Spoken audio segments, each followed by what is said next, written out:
వెనకడ ఒక సామెత ఉంది, ఏమీ లేనిది ఎంగిలాకు ఎగిరెగిరి పడిద్ది అని చెప్పి ఒక సామెత అయితే ఉంది. అన్నీ ఉన్నాయి, అణిగిమని ఉంటాయి, ఏమీ లేని ఎంగిలాకు ఎగిరెగిరి పడిద్ది అని చెప్పి. దీనికి ఉదాహరణే లక్ష్మీ పార్వతి. ఈ మాట అంటానికి కూడా కొంచెం బాధేస్తుంది. ఎందుకంటే అన్నగారి జీవిత చరమాంకంలో తను చేసిన ఒకే ఒక చిన్న తప్పు చంద్రుడికి కూడా మచ్చుండిద్ది అనే విధంగా అన్నగారి జీవితంలో కూడా ఒక మచ్చ ఏర్పడింది అంటే కనుక ఈ లక్ష్మీ పార్వతిని వివాహం ఆడటం అనేది అందరికీ తెలిసిందే. ఇప్పుడు ఈమె గురించి ఎందుకు చదువుతున్నానంటే కనుక లోకేష్ గారిని, చంద్రబాబు నాయుడు గారిని, భువనేశ్వర్ గారిని, అలాగే బ్రాహ్మణి గారి గురించి నోటికి వచ్చినట్టు మాట్లాడుతుందండి. అసలు ఏమైనా బ్రతికేంటి, ఎక్కడి నుంచి వచ్చింది అనేది తెలుసుకోవాలి కదా. తను బ్రతికేంది, ఎక్కడి నుంచి వచ్చింది, ఎవరెవరి కాళ్ళు పట్టుకొని ఎక్కడి దాకా వెళ్ళింది, ఇవన్నీ మర్చిపోయి ఎగిరెగిరి పడితే అట్ట. అన్నీ ఉన్నమ్మా అణిగిమణిగి ఉండిద్దంట, ఏమి లేని వాళ్ళే ఎగిరెగిరి పడతారు. ఈ శాల్తీ లాగే. ఒకసారి ఈ లక్ష్మీ పార్వతి ఏం మాట్లాడుతుందో ఒకసారి ఆ మాటల్లోనే వింటూ విశ్లేషణ అయితే చేద్దాం మనం. ప్రత్యక్ష సీఎం ఒక ఆయన, పరోక్ష సీఎం ఇంకొక ఆయన, ఇద్దరు తండ్రి కొడుకులే. ఇద్దరు కలిసి ఈ రాష్ట్రాన్ని ఎంత అద్భుతంగా పరిపాలిస్తున్నారంటే 90 దేశాల వాళ్ళంతా కూడా వీళ్ళని మెచ్చుకోకుండా ఉండలేకపోతున్నారట. అసలు 90 దేశాల వాళ్ళు అబ్బా ఎంత అద్భుతమైన పరిపాలన ఆంధ్రప్రదేశ్, చంద్రబాబు గారు, లోకేష్ గారు, ఇలాంటి పరిపాలన ఈ భూమి మీద ఇంకెక్కడా లేదని చెప్పి వాళ్ళంతా మెచ్చుకుంటున్నారట. ఎందుకంటే చంద్రబాబు నాయుడు గారిని జైల్లో పెట్టినప్పుడు ఈ 90 దేశాల వాళ్ళు కూడా పాపం సానుభూతి చెప్పారట కదా. పిచ్చి పువ్వా మా హార్మోని పెట్టా. ఈ మాట ఎప్పుడు చంద్రబాబు నాయుడు గారు కానీ, లోకేష్ గారు కానీ ఎక్కడ ఈ మాట ఎక్కడ అనలేదు. ఏది 90 దేశాల వాళ్ళు మమ్మల్ని మెచ్చుకుంటున్నారు అని. నిజంగానే చంద్రబాబు నాయుడు గారు అరెస్ట్ అయినప్పుడు 90 దేశాల్లో నిరసనలు తెలిపారు. దానికి పక్కా ప్రూఫ్లు ఉన్నాయి. అదే జగన్మోహన్ రెడ్డి అరెస్ట్ అయితే కనుక జైలు ముందల తల్లి, చెల్లి, జగన్మోహన్ రెడ్డి భార్య తప్పితే ఇంకెవరైనా జైలు ముందల కానీ లేదంటే చుట్టుపక్కల కానీ అక్కడ నిరసనలు తెలిపారా? అది జగన్మోహన్ రెడ్డికి, చంద్రబాబు నాయుడికే ఉంది తేడా. చంద్రబాబు నాయుడు విజనరీ, జగన్మోహన్ రెడ్డి ప్రెజనరీ. తేడా తెలుసుకో ముందల. అది వాళ్లే చెప్పుకుంటున్నారులే. ఈ మధ్య వాళ్ళిద్దరూ కూడా ఒకరినొకరు పొగుడుకోవటం చాలా ఎక్కువైపోయింది కదా. తండ్రిని అంతకు మించిన, మా నాన్న మించిన విజనరీ ఈ ప్రపంచంలో లేడని కొడుకు అంటాడు. నా కొడుకే అన్నీ కనిపెట్టాడు, 10 ఏళ్ల నుంచే అతను కనిపెట్టడం అనేది అతని మేధస్సు తార్కాణం అని చెప్పేమో తండ్రి అంటాడు. ఇలా ఒకళ్ళు ఎందుకు పొగుడుకుంటున్నారయ్యా అని ఆలోచిస్తే అలా పొగడకపోతే కొడుకుని ఇంట్లో ఒక్క నిమిషం.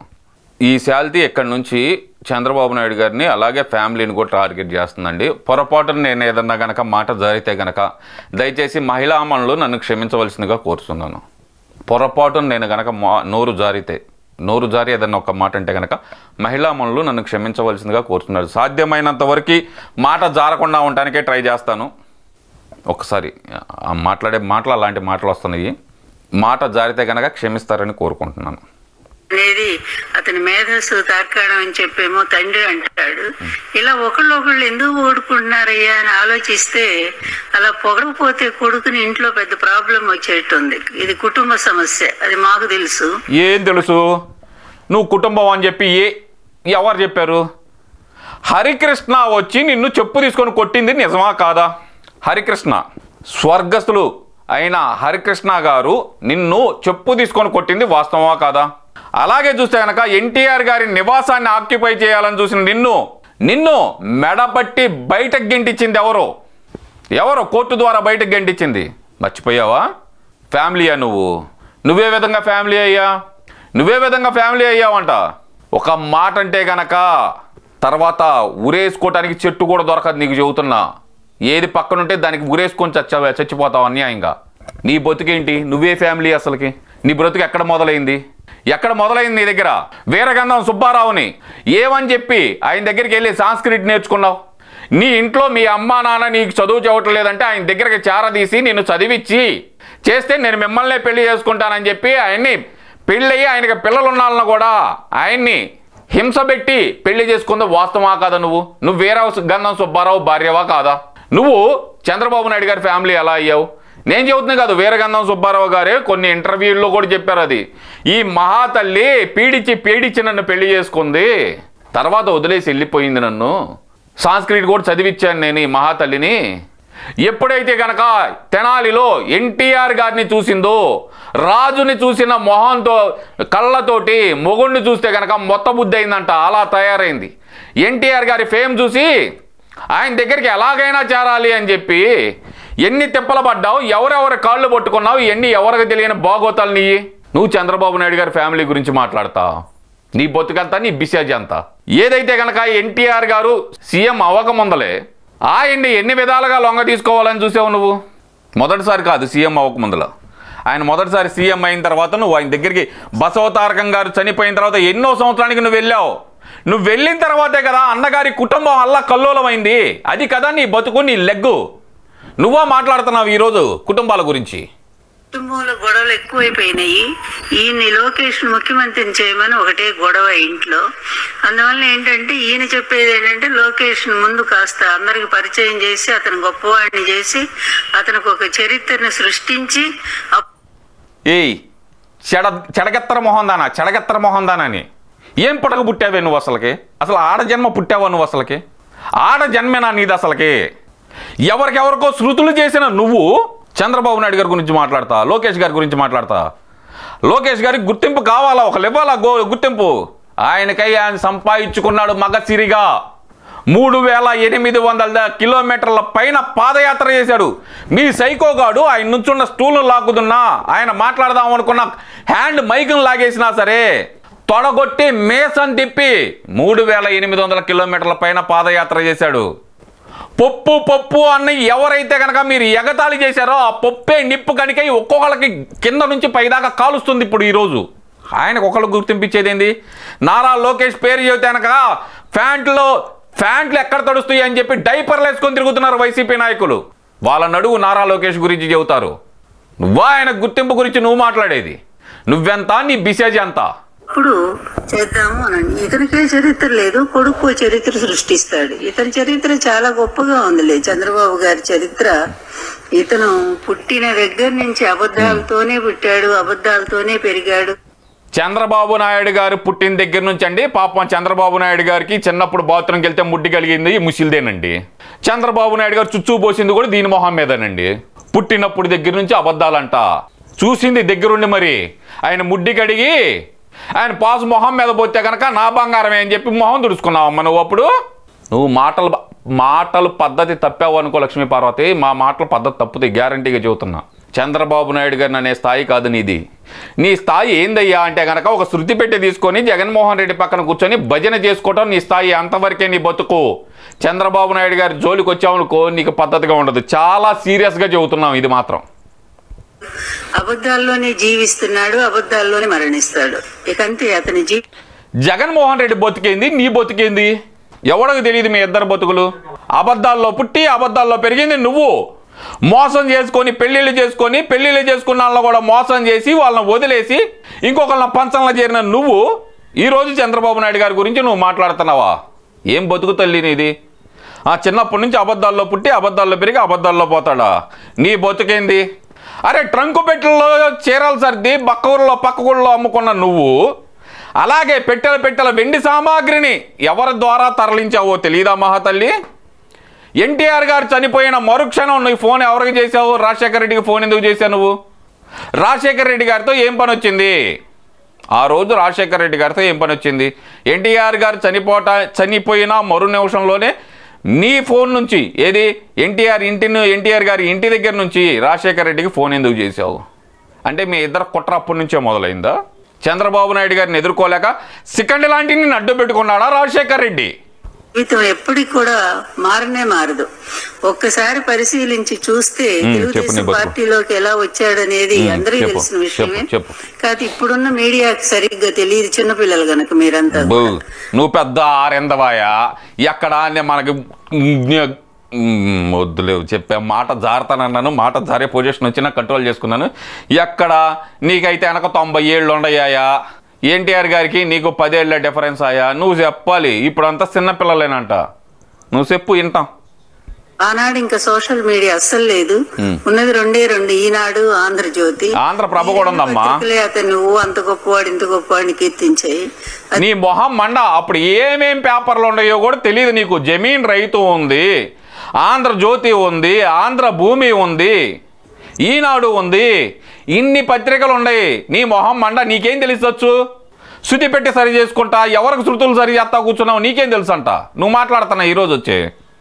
పక్కన పెడితే కాంగ్రెస్ పార్టీలో ఉండే కాంగ్రెస్ పార్టీనే మోసం చేసి అబద్ధాలతో ఆ పార్టీలోకి వెళ్ళాడు. చెప్పుతో కొడతా అబద్ధాలు వెళ్ళాడంటే కనుక స్టూడెంట్ లీడర్గా చంద్రగిరిలో తన హవాని చూసి అప్పటి పిసిసి అధ్యక్షుడు పనిమాల పిలిచి చంద్రబాబు నాయుడు గారికి ఎమ్మెల్యే టికెట్ ఆఫర్ చేశారు. అంత చిన్న వయసులోనే ఆయన ఎమ్మెల్యేగా గెలిచారు. అది ఆయన చరిత్ర. నీదే ఉంది. ఆయన ఎమ్మెల్యేగా గెలిచేటానికి మనం గౌన్ వేసుకొని ఎక్కడ తైతక్కలాడుతున్నావో మరి. లేదంటే కనుక ఎవరు శృతి సరి చేస్తున్నావు నువ్వు అటాయానికి? ఓహో మర్చిపోయాను, వీరగంధం సుబ్బారావు గారి శృతి సరి చేస్తున్నావు కదా నువ్వు. నీకు తెలిసి ఉండదులే. మళ్ళీ ఆ పార్టీలో సీనియర్స్ ను మోసం చేసి సంజయ్ గాంధీని పట్టుకొని మంత్రి పదవి సంపాదించుకున్నాడు. అతి చిన్న వయసులో అత్యధిక మెజార్టీతో గెలిచారని చెప్పి సెంట్రల్ నుంచి ఇచ్చారు రికమెండేషన్. అది తెలుసుకొని చచ్చిపో ముందల నువ్వు. నీ బతుకు చెడా. ఏదో మంత్రి అయ్యాడు కదా అని చెప్పి ఎన్టీఆర్ గారు పిలిచి పిల్లనిచ్చిన తర్వాత ఎన్టీఆర్ గారు తెలుగుదేశం పార్టీ పెట్టారు. పెట్టినప్పుడు ఈయన కాంగ్రెస్ లోనే ఉండి ఏంటి అసలు మా మామ రంగులు పూసుకునేవాడు, అదే విధంగా నటుడు, ఆయన్ని ఓడించడం పెద్ద కష్టమేం కాదు చూడండి అని చెప్పి బీరాలు బలికి మొత్తానికి చంద్రగిరి పిచ్చి ఓగుడు వాగావంటే కనుక ఎక్కడ దొరికితే అక్కడ చెప్పు తీసుకొని కొడతా. చెత్త మొహం దానా నిన్ను. చంద్రబాబు నాయుడు గారు ఇచ్చింది స్టేట్మెంటే, ఒకటే స్టేట్మెంటు. సెంట్రల్ ఆదేశిస్తే గనక మా మామగారి మీద పోటీ చేయడానికైనా సిద్ధంగా ఉన్నాను అని చెప్పి ఆయన స్టేట్మెంట్ ఇచ్చిన మాట వాస్తవమే. అప్పుడు పార్టీలు వేరువేరుగా ఉన్నాయి. ఎన్టీఆర్ గారి హయాంలో హవాతోటి చంద్రబాబు నాయుడు గారు ఓడిపోయారు కూడా. చిత్తుగా ఓడిపోయారు. కాదని మేము అంటల్లా. అప్పుడు ఓడిపోలేదని మేము అంటల్లా. గెలుపోటములు అనేది సహజం ఎవరికైనా. మీ జగన్మోహన్ రెడ్డి ఏమైనా పుట్టంగానే వద్దులే లో పోటీ చేసి అయిపోయాడు. ఒక సామాన్య కార్యకర్త, అతను ఎవరో కూడా తెలియదు, సుబ్రహ్మణ్య నాయుడు ఏదో ఉంది.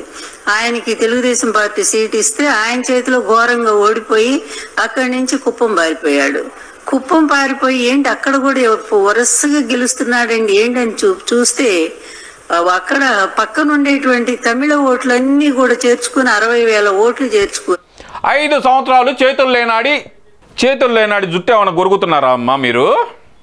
5 సంవత్సరాల పాటు 60,000 దొంగోట్లు ఉన్నాయన్నారు కదా. నిరూపించగలిగారా నువ్వు కానీ మీ జగన్మోహన్ రెడ్డి కానీ? లేదంటే మీరు 5 సంవత్సరాల పాటు ఇంట్లో లానేమన్నా ఖాళీగా ఉంటే గడ్డి బీగుతున్నారా కూర్చొని నువ్వు జగన్మోహన్ రెడ్డి? పిచ్చి ఒకడు మాకు పిచ్చి మొహం దానా?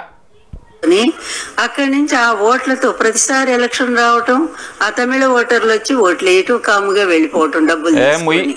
ఈ విధంగా అంటే మొదటి నుంచి కూడా ఇతను అక్రమ విధానాలు ఎలా కొనసాగుతున్నాయో ఒక్కసారి నేను చెప్పాలని గుర్తు చేయాలని సరే అని చెప్పి చెప్తా ఉన్నాను. తర్వాత కాంగ్రెస్ పార్టీని తెలుగుదేశంలో పార్టీ రావటానికి ఓ పెద్ద డ్రామా. ఎన్టీఆర్ గారు చెప్పారు కదా నాకంటే చాలా పెద్ద నటుడు నా అల్లుడు అని చెప్పి. నీ బోటి చెత్త మొహం దాని మాటిని ఆయన ఆ రోజు అన్నాడు. ఎన్టీఆర్ గారు చనిపోయే టయానికి డ్రైవర్తో మాట్లాడిన మాటలో ఒక్కసారి ఆ ఎన్టీఆర్ గారి డ్రైవర్ ఇంటర్వ్యూ విను. చెవుల్లో జగన్మోహన్ రెడ్డి ఇచ్చిన ఇయర్ ప్యాడ్స్ తీసి ఎన్టీఆర్ గారి పర్సనల్ డ్రైవర్ చేసిన ఇంటర్వ్యూ ఉండిద్ది ఒకటి, అది విను. చెబుతాడు ఆయన. నువ్వు చేసిన చండాలని చెబుతాడు. చంద్రబాబు నాయుడు గారి గురించి ఎంత పొగిడారో కూడా చెబుతారు ఆయన. అది వాస్తవం. ఈయన వివిధ విశ్వరూపాలన్నీ కూడా మనం చూస్తానే ఉన్నాం. ఇప్పుడు కూడా కళ్ళకు కట్టినట్టు ఎన్ని డ్రామాలండి. సింగపూర్ పోతే ఒక డ్రామా, సింగపూర్ నుంచి వస్తే ఒక డ్రామా, తర్వాత స్విట్జర్లాండ్ డ్రామాలు, ఆస్కార్ అవార్డు ఇచ్చేంత స్థాయిలో రావటానికి భారీ నడ్డం పెట్టుకున్నాడు ఆ రోజు. నటన ఇంకెందుకులేండి, అంత అద్భుతంగా అంత సహజంగా నటిస్తా ఉన్నారు వాళ్ళు. అయితే తెలుగుదేశం పార్టీ రావటానికి భారీ నడ్డం పెట్టుకున్నాడు ఆ రోజు. భార్యను అడ్డం పెట్టుకొని ఆమె ఇంక తండ్రి దగ్గర అలిగి నేను అన్నం తిన్నా మంచినీళ్ళు కూడా తాగను, నా భర్తను పార్టీలో తీసుకోవాల్సి. నిజాన్ని తిట్టాలన్నా కూడా బూతులు కంట్రోల్ చేసుకోవాల్సి వస్తుంది. ఎప్పుడైతే కాంగ్రెస్ పార్టీలో చంద్రబాబు నాయుడు గారు ఓడిపోయారో, ఓడిపోయిన తర్వాత కొన్నాళ్ళకి చంద్రబాబు నాయుడు గారు న్యూట్రల్గా, అంటే అన్ని పార్టీల్లో ఉన్న అన్ని పదవులకి రాజీనామా చేసి న్యూట్రల్గా ఉన్న సమయంలో చంద్రబాబు నాయుడు గారు మంత్రిగా ఎలా పనిచేశారో దగ్గరుండి గమనించిన ఎన్టీఆర్ గారు భువనేశ్వరి గారిని పిలిచి పార్టీలోకి ఆహ్వానించారు. పార్టీలోకి ఆహ్వానించినా సరే కీలక బాధ్యతలు తీసుకోలేదు ఆ రోజు చంద్రబాబు నాయుడు గారు. ఒక కార్యకర్తలాగే పనిచేశారు. ఎన్టీఆర్ గారు ఏది ఆదేశిస్తే కనుక అదే చేశారు. ఎప్పుడైతే కనుక నాదెళ్ల భాస్కర్ రావు అనే ఒక వ్యక్తి చేసిన వెన్నుపోటు రాజకీయానికి కూడా ఆ రోజు అడ్డుగా నిలబడింది చంద్రబాబు నాయుడు గారే. ఆయన అడ్డుగా నిలబడి మళ్ళీ ఎన్టీఆర్ గారు మళ్ళీ గెలవటంలో ముఖ్య పాత్ర పోషించింది చంద్రబాబు నాయుడు గారే. అవన్నీ సన్నాసి మహోదయ్ చెప్పలేదు. ఎందుకంటే ఈ సన్నాసి మహోదయ్ అప్పుడు మురుగుంట్లో చేపల పడుతుంది. పిత్తపరిగలేరుకునే పిత్తపరిగ మహోదయ్ ఇది. ఇంకొకసారి కనుక చంద్రబాబు నాయుడు గురించి ఎక్కువ తక్కువ మాట్లాడామనుకో, ఎక్కడ దొరికితే అక్కడ చెప్పులు దండేసి గాడిద మీద ఊరేగేస్తా. సన్నాసి మహోదయనా ఇంతకన్నా తిట్టాలని ఉందో కానీ మహిళ వైపు బతికిపోతున్నావు చెబుతున్నా.